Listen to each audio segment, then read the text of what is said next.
So ப்ரைமவரா அப்படிங்கிற software பற்றி நம்ம ஒரு பேசிக் இன்ட்ரடக்ஷன் வந்து நம்ம இதில் கொடுக்க போகிறோம். ப்ரைமவரான்னு என்ன? ப்ரைமவரா P6 அப்படின்னு சொல்கிறோம். ஓகே, இந்த ப்ரைமவரா P6 அப்படின்னா என்ன அப்படின்னா, இது வந்து project management software. Project management அப்படின்றது ஒரு ப்ராஜெக்ட் அப்படின்னு எடுத்துட்டோம்னா, அந்த ப்ராஜெக்டை வந்து எப்படி பிளான் பண்ணுறது, ஷெடியூல் பண்ணுறது, பட்ஜெட்டிங் பண்ணுறது, இது வந்து பிஃபோர் ஸ்டார்டிங் த ப்ராஜெக்ட் பண்ணணும்.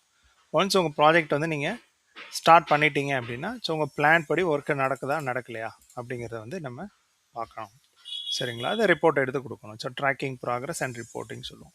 ஸோ ஒரு ப்ராஜெக்ட் அப்படின்னு எடுத்துட்டிங்கன்னா இந்த மாதிரி இருக்கும். இப்போ என்னோட ஸ்க்ரீனில் தெரியுது பார்த்தீங்களா, இதான் வந்து உங்களோட ஒரு ப்ராஜெக்ட்டு. ஸோ ப்ராஜெக்ட்னு எடுத்துட்டிங்கன்னா அந்த மேலே நீங்கள் பார்க்குறீங்க இல்லையா, அந்த ப்ளூ கலரில் தெரியுது பாருங்கள், இது வந்து உங்களோட ப்ராஜெக்டோட டைட்டில். இது வந்து ஃபேஸஸ், இந்த உள்ளே இருக்கிறது உங்களோட ஃபேஸஸ். சரிங்களா? ஸோ இந்த மாதிரி ஃபேஸ் கொடுக்கணும். அதுக்கப்புறம் அதில் ஆக்டிவிட்டீஸ், அதுக்கு டியூரேஷன்ஸ் எல்லாமே கொடுக்கணும். இது பேர் ஆக்டிவிட்டி ஷீட்டுன்னு சொல்லுவோம். அந்த லெஃப்ட் சைடில் இருக்குது.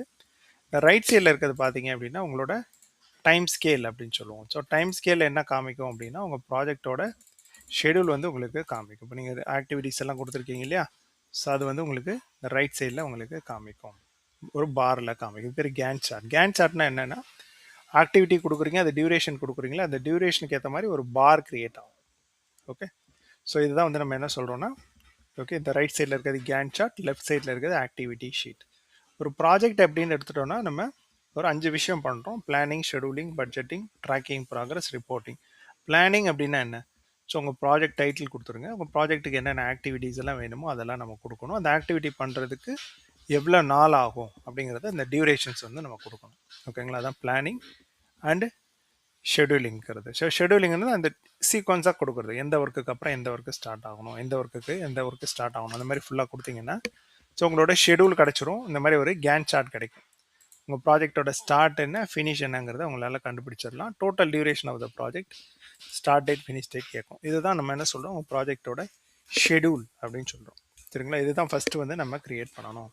Okay, so planning and scheduling. So அதில் நம்ம நிறைய கான்செப்ட்ஸ் யூஸ் பண்ணுவோம். அந்த ஷெடியூலிங்க்கு நெட்வொர்க் டயக்ராம் கான்செப்ட் யூஸ் பண்ணுவோம். அதில் வந்து நம்ம சிபிஎம், PERT, PDM அப்படின்னு சொல்லி நெட்வொர்க் கான்செப்ட்ஸ் இருக்குது. அந்த கான்செப்ட் யூஸ் பண்ணி தான் நம்ம இதில் இந்த ஷெடியூல் வந்து பண்ணணும். ஸோ ஷெடியூல் பண்ணுறதோட மெயின் விஷயம் வந்து உங்கள் ப்ராஜெக்டோட start date, end date, total duration கண்டுபிடிக்கணும். ஸோ இதில் வந்து நம்ம ஆக்டிவிட்டி கொடுத்துட்டு டியூரேஷன் கொடுக்குறோம். ஸோ கேலண்டர் செட் பண்ணணும். இதுக்கு உங்கள் ஷிஃப்ட்டோட டைமிங் எப்படி இருக்குமோ அதுக்கேற்ற மாதிரி நீங்கள் கேலண்டர் கொடுத்துட்டிங்கன்னா, ஸோ ப்ராஜெக்டோட ஸ்டார்ட் டேட் மட்டும் நம்ம கொடுத்தா போதும். ஸோ இந்த டேட்ஸ் எல்லாம் அதுவே வந்து கேல்குலேட் பண்ணும். நம்ம எதுவுமே இந்த டேட்ஸை பொறுத்த வரைக்கும் நம்ம எதுவும் மேனுவலாக என்டர் பண்ண தேவையில்லை, அதுவே வந்து கேல்குலேட் பண்ணிடும். ஸோ அதனால் ஒரு நியூ ப்ராஜெக்ட் க்ரியேட் பண்ணிவிட்டு அதில் கேலண்டர் அசைன் பண்ணணும். கேலண்டர் அசைன் பண்ணிட்டீங்கன்னா ஸோ டேட்ஸ் எல்லாம் அதுவே கேல்குலேட் பண்ணிவிடும். ஸோ இந்த கேன் சார்ட் க்ரியேஷன் வந்து உங்களுக்கு அது ப்ராப்பராக வந்து உங்களுக்கு க்ரியேட் பண்ணும். ஓகே, ஸோ இதுதான் வந்து நம்ம ப்ராஜெக்டோட ஷெடியூல் அப்படின்னு சொல்கிறோம். அதுக்கப்புறம் இதில் வந்து நம்ம ரிசோர்ஸஸ், மெஷின், மெட்டீரியல்லாம் அசைன் பண்ணிங்கன்னா உங்கள் ப்ராஜெக்ட்டுக்கு ஒரு பட்ஜெட் கிடைக்கும்.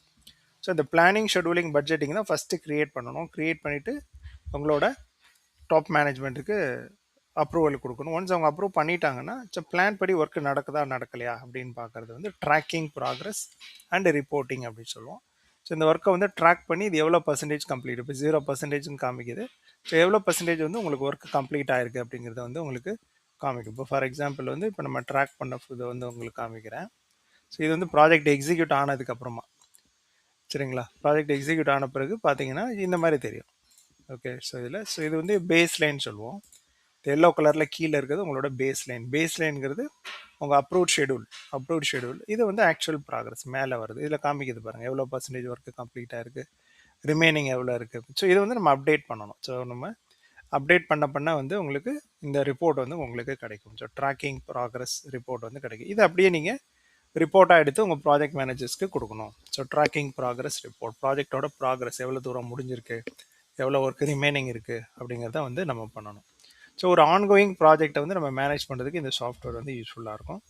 ஸோ ப்ராஜெக்ட் மேனேஜ்மெண்ட்டை பொறுத்த வரைக்கும் ஸோ மெயின் ஆப்ஜெக்டிவ் என்ன அப்படின்னா, நம்ம பிளான் படி ஒர்க் நடக்குதா, பட்ஜெட் படி ஸ்பெண்ட் பண்ணுறோமா இல்லை அதிகமாக ஸ்பெண்ட் பண்ணுறோமா அப்படிங்கிறத மானிட்டர் பண்ணணும். ஓகேங்களா? ஸோ ஃபஸ்ட்டு ஷெடியூல் பண்ணிவிட்டு அதுக்கப்புறம் இதை மானிட்டர் பண்ணிவிட்டு ரிப்போர்ட் எடுக்கணும். ஸோ அப்போ தான் வந்து நம்ம டயத்துக்குள்ளே ப்ராஜெக்டை முடிக்கிறதுக்கும் பட்ஜெட்டுக்குள்ளே நம்ம முடிக்கிறதுக்கான ஒர்க்கை வந்து நம்ம பண்ண முடியும். ஓகேவா? அதுக்கு தான் இந்த சிஸ்டம் வந்து உங்களுக்கு யூஸ் ஆகுது.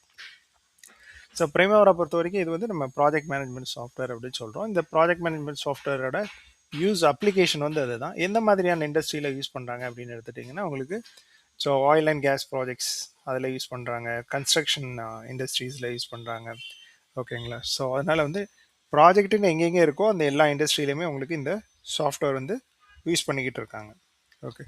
ஸோ இது நம்ம தெரிஞ்சுக்கிட்டா என்ன ஜாப் ஆப்பர்ச்சுனிட்டிஸ் கிடைக்கும் அப்படின்னு பார்த்தீங்கன்னா, so planning engineer, scheduling engineer, project engineer அந்த மாதிரி இண்டஸ்ட்ரிக்கு நீங்கள் போகணும் அப்படின்னா உங்களுக்கு இது வந்து உங்களுக்கு தேவையாகும்.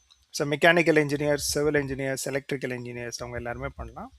ஸோ எந்த மாதிரியான இண்டஸ்ட்ரி யூஸ் பண்ணுறாங்கன்னா, நான் ஏற்கனவே சொன்ன மாதிரி oil and gas, petrochemical, power and energy, HVIC and MEP. ஓகேங்களா? அது தவிர வந்து water and desalination plan, industrial plant, infrastructure and construction இங்கே எல்லாமே இந்த ப்ராஜெக்ட் யூஸ் பண்ணுறாங்க.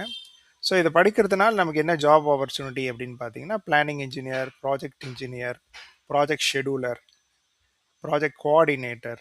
ஓகேங்களா? So construction manager, MEP coordinator அந்த மாதிரியான ஜாப்ஸ் வந்து நமக்கு கிடைக்கிறதுக்கான வாய்ப்பு இருக்குது. ஸோ இன்டெப்த் ஸ்கில் இருந்ததுன்னா உங்களுக்கு இந்தியாலேயும் அப்ராட்லேயும் கல்ஃப் கண்ட்ரீஸில் நிறைய ஜாப் ஆப்பர்ச்சுனிட்டிஸ் இருக்குது. ஸோ நம்ம ஸ்டூடெண்ட்ஸ் நிறைய வந்து பிளேஸ்மெண்ட் ஆகிறாங்க, ட்ரைனிங் முடிச்சு கல்ஃப் கண்ட்ரீஸில் நிறைய பிளேஸ்மெண்ட் ஆகிருக்காங்க. ஓகே. ஸோ நம்ம ஃபர்தராக உங்களுக்கு டீட்டெயில் வேணும், உங்களுக்கு ஃபுல் கோர்ஸ் பண்ணணுன்னா ஸோ எங்களை காண்டாக்ட் பண்ணுங்கள். தேங்க்யூ.